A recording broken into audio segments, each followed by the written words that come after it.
Hi, little one and only Ivan for you. All right.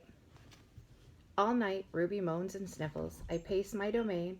I don't want to fall asleep in case she needs something. Ivan, Bob says gently, get some sleep, please, for your sake and for mine. Bob can't sleep unless he's on my stomach. I hear a stirring. Ivan, Ruby calls. I rush to my window. Ruby, are you all right? I miss Aunt Stella, Ruby sobs, and I miss my mom and my sisters and my aunts and my cousins too. I know, I say, because that's all I can think of.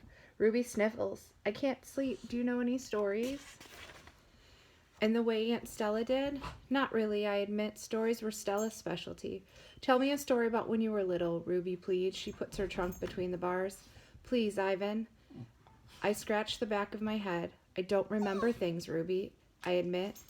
It's true, Bob says, trying to be helpful. Ivan has a terrible memory. He's the opposite of an elephant.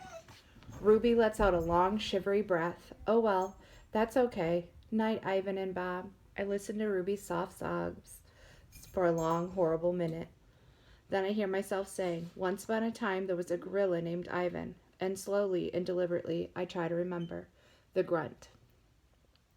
I was born in a place humans call Central Africa, in a dense rainforest so beautiful no crayons could ever do it justice. Gorillas don't name their newborns right away, the way humans do. We get to know our babies first. We wait to see hints of what they might yet be. When they saw how much she loved to chase me around the forest, my parents decided to name my twin sister Tag. Oh, how I loved to play tag with my sister. She was a nimble, but when I got too close, she would leap onto my unsuspecting father. Then I would join her, and we would bounce on the tolerant belly until he gave us the grunt, the rooting pig sound that meant enough. The game never got old, although my father might have disagreed. Mud. It didn't take long for my parents to find my name. All day long, every day, I made pictures. I drew on rocks and bark and my poor mother's back.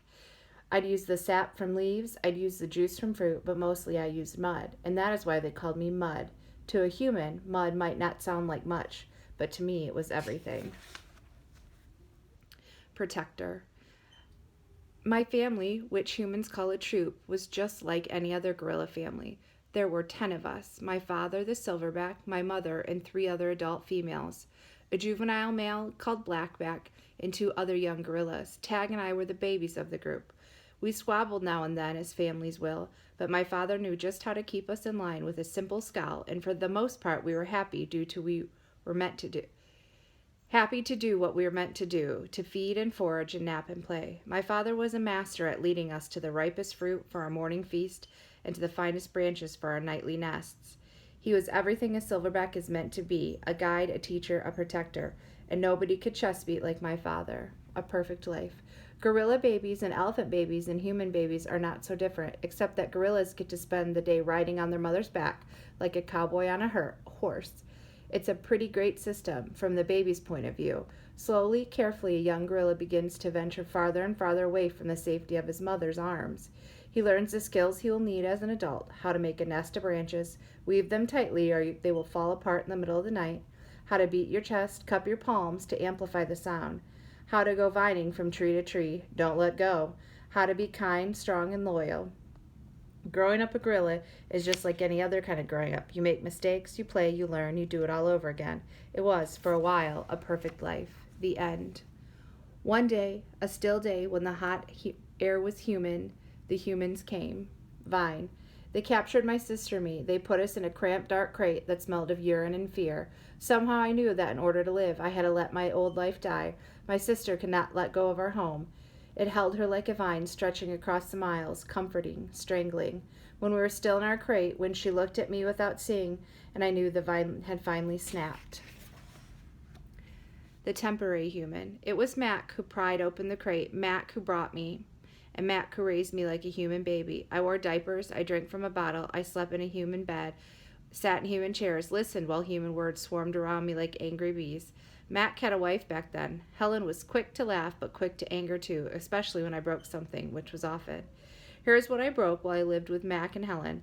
1 crib, 46 glasses, 7 lamps, 1 couch, 3 shower curtains, 3 shower rods, 1 blender, 1 TV, 1 radio, 3 toes, my own.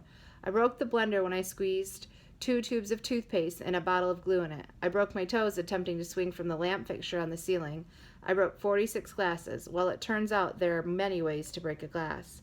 Every weekend, Mac and Helen took me in their convertible to a fast food restaurant where they ordered me French fries and a strawberry shake. Mac loved to see the expression on the cashier's face when he drove up and said, "Could I have some extra ketchup for my kid?" I went to baseball games, to the grocery store, to a movie theater, even to a circus. They didn't have a gorilla. I rode a little motorbike and blew out candles on my birthday cake. My life as a human was a glamorous one, although my parents, traditional sorts, would not have approved. All right, I'll see you tomorrow.